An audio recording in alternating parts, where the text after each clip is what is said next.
नमस्कार। मैं प्रतीश कुमार खरे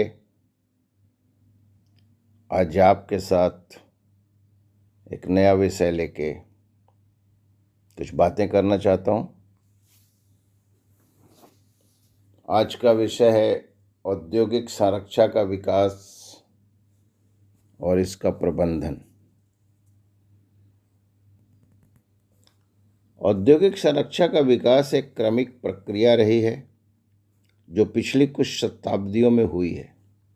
यह औद्योगिक क्रांति के शुरुआती दिनों में शुरू हुआ, जब कारखाने के मालिकों और श्रमिकों को सुरक्षा की चिंता नहीं थी और कई लोग काम पर घायल हो रहे थे, मारे जा रहे थे, मृत्यु हो रही थी। समय के साथ हालांकि कार्यस्थल में सुरक्षा का महत्व अधिक व्यापक रूप से पहचाना जाने लगा और सरकारों ने श्रमिकों की सुरक्षा के लिए कानून और नियम पारित करना शुरू किया। एक सोच शुरू हो गई थी कि जो कार्यस्थल पे जो दुर्घटनाएं होती हैं उनको कैसे रोका जाए। तो ये 20वीं शताब्दी का दौर था। तो 20वीं शताब्दी के दौरान नई तकनीकों एवं सुरक्षा उपकरणों और नई सुरक्षा प्रथाओं के विकास के साथ औद्योगिक सुरक्षा का दायरा बढ़ता गया, क्षेत्र बढ़ा हुआ और विकसित हुआ। इससे कार्यस्थल पर चोटों और मृत्यु की संख्या में उल्लेखनीय कमी भी आना शुरू हुई। जिसका प्रयास शुरू हुआ तो उसका आपको रिजल्ट मिलना शुरू हो गया, उसका परिणाम आना शुरू हो गया। हाल के वर्षों में औद्योगिक सुरक्षा पर नए सिरे से ध्यान केंद्रित किया गया है, क्योंकि कंपनियां दुर्घटनाओं की संभावित लागतों के बारे में अधिक जागरूक हो गई हैं और सुरक्षा प्रशिक्षण और उपकरणों में अधिक निवेश करना भी शुरू कर दिया है।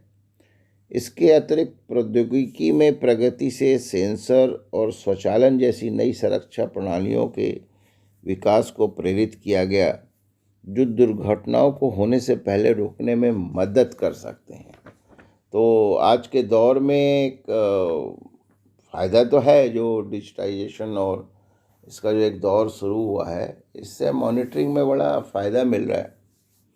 तो कुल मिलाकर ऐसे बोल सकते हैं कि औद्योगिक सुरक्षा के विकास को कारकों के संयोजन द्वारा संचालित किया गया है, जिसमें प्रौद्योगिकी में परिवर्तन, सुरक्षा ज्ञान में प्रगति और सामाजिक मूल्यों में बदलाव और कार्यस्थल में सुरक्षा के प्रति दृष्टिकोण शामिल है।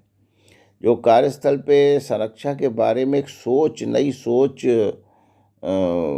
आना शुरू हुई है।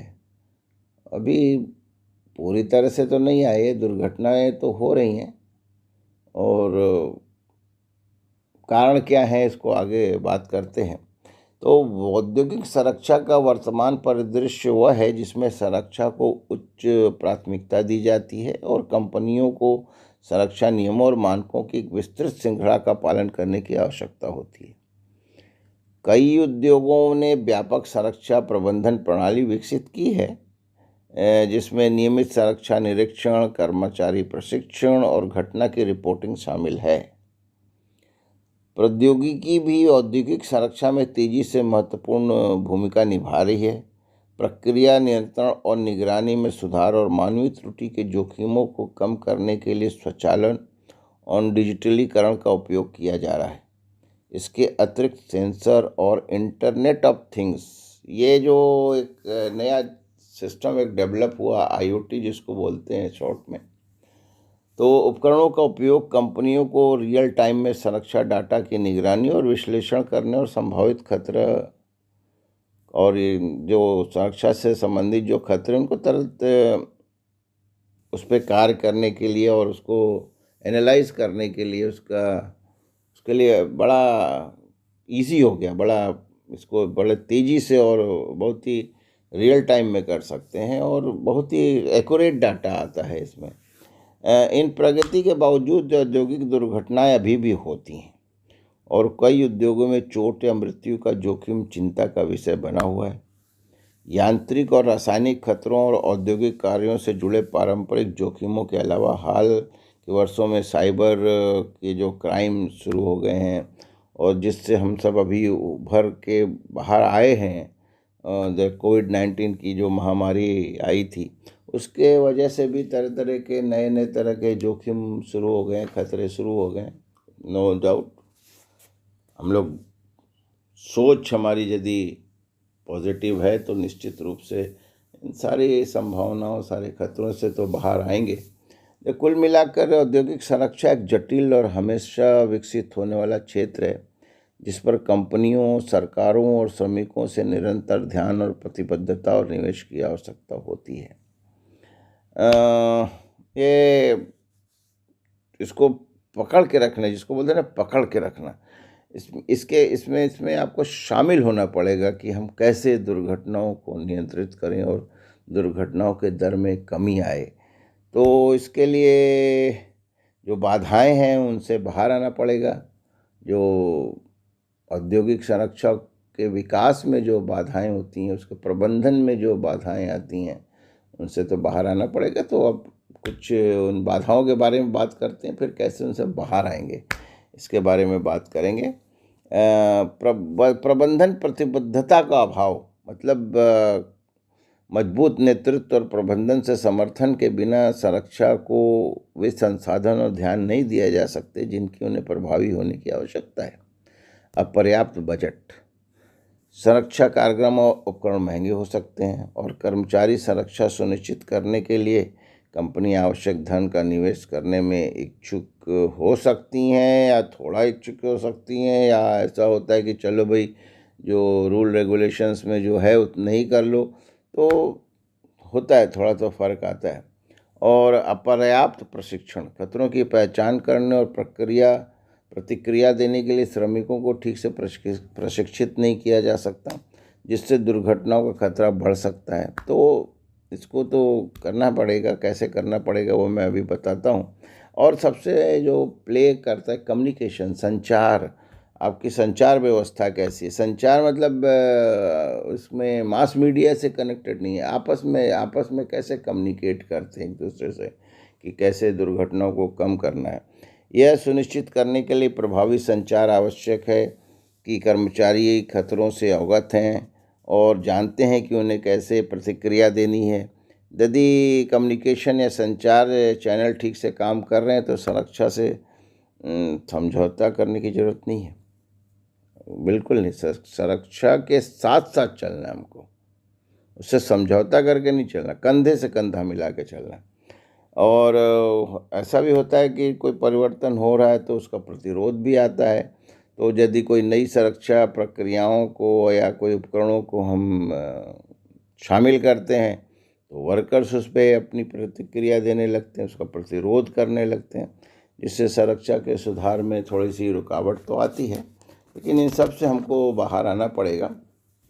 शॉर्टकट का कोई, इसका तो कोई काट है ही नहीं। शॉर्टकट आप शॉर्टकट से आप सफल नहीं हो सकते।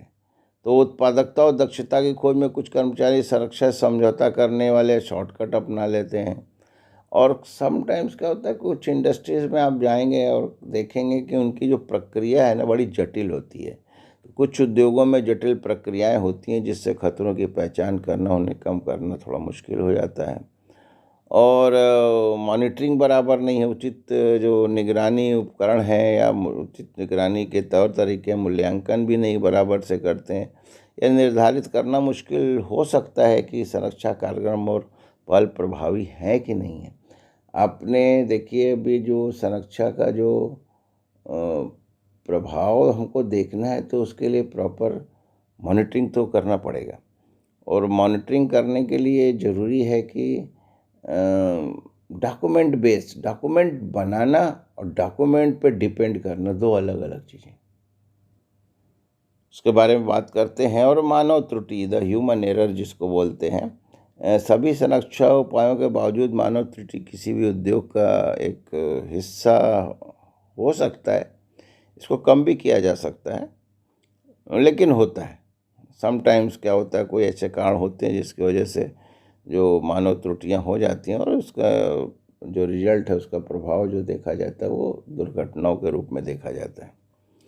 और सबसे जो ज़्यादा ज़रूरी है संस्कृति, संरक्षा संस्कृति का यदि अभाव है, that lack of safety culture है, तो मुश्किल है। संरक्षा का विकास होना और संरक्षा का जो प्रबंधन बराबर से नहीं होता। एक संरक्षा संस्कृति, दृष्टिकोण, विश्वास, धारणा और मूल्य है जो कर्मचारी कार्यस्थल में संरक्षा के संबंध में साझा करते हैं।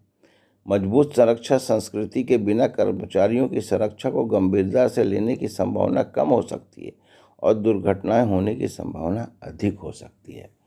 तो अब ये तो हमने आपसे जो बातें की, जो औद्योगिक संरक्षा का विकास और इसका प्रबंधन, लेकिन कैसे, बड़ा शॉर्ट में, बड़ा छोटी सी दो प्रणालियाँ विकसित हुई हैं जिसको PDCA साइकिल बोलते हैं। PDCA, plan, do, check, act. दूसरा मैं आपसे बात करूंगा star, stop, think, act, review. तो प्लान, जो PDCA, plan, do, check, act क्या है? प्लान करिए, और जो आपने प्लान किया है उसके हिसाब से आप आगे काम करिए। जो आपने काम किया है उसमें आप ये देखिए, मॉनिटरिंग जिसको अभी मैं बात कर रहा था, चेक कीजिए। प्लान, डू, चेक, एक्ट, काम कीजिए, आगे काम कीजिए। स्टार, स्टार क्या? स्टॉप, रुक जाओ, थोड़ा सा रुक जाओ। कोई भी काम करने जा रहे हो, थोड़ा सा रुक जाओ, थोड़ा सोचो कि हम इस काम को करने जा रहे हैं तो कैसे करना है, एक अच्छे तरीके से हम इस काम को कैसे अंजाम देते। Stop, think, act. जो आपने अच्छी चीज़ें सोची हैं उसके हिसाब से एक्ट कीजिए। रिव्यू, आपने एक्ट किया, फिर से एक बार देखो कि क्या ये जो हमने परफॉर्म किया है, इस काम को जो अंजाम दिया है, उसको एक बार फिर से रिव्यू करो और देखो कि इसमें और सुधार की गुंजाइश है क्या।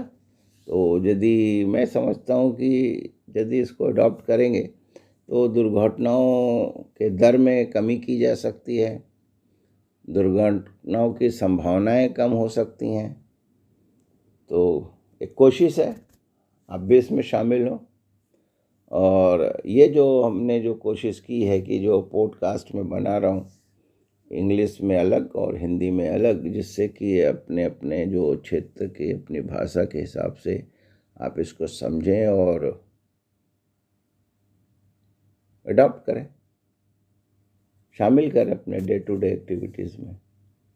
तो इन्हीं शब्दों के साथ एक बार फिर से नमस्कार। कहीं भीड़ भाड़ वाली जगह में जाएं तो मास्क पहनना ना भूलें, और ये निश्चित रूप से कोशिश करें कि जो हमारे कार्य क्षेत्र में, हमारे प्लांट में कोई काम कर आ रहा है तो खुशी खुशी आए और खुशी खुशी वापस जाए। तो एक कोशिश जिसमें आप भी शामिल हो, हमारी ये कोशिश अकेली नहीं है। ये एक मिशन मोड में जो मैं पॉडकास्ट बना रहा हूँ, इसको हो सकता है कि लाइक करने वाले कम होंगे, लेकिन यदि लाइक एक ने किया और इसको अडॉप्ट किया, मेन है उसको, जो बातें हम कर रहे हैं आपसे उसको अडॉप्ट करना। तो अडॉप्ट आप कर रहे हैं तो निश्चित रूप से आप कमेंट सेक्शन में हमको बताइए। बहुत से लोग व्हाट्सएप में और फेसबुक में अभी अपने कमेंट्स दे रहे हैं, और यदि इस वीडियो के साथ आप अपने कमेंट्स देंगे तो और भी अच्छी बात है। दूसरों को भी जानने का मौका मिलेगा कि आप क्या सोचते हैं इस पॉडकास्ट के बारे में। तो धन्यवाद, नमस्कार।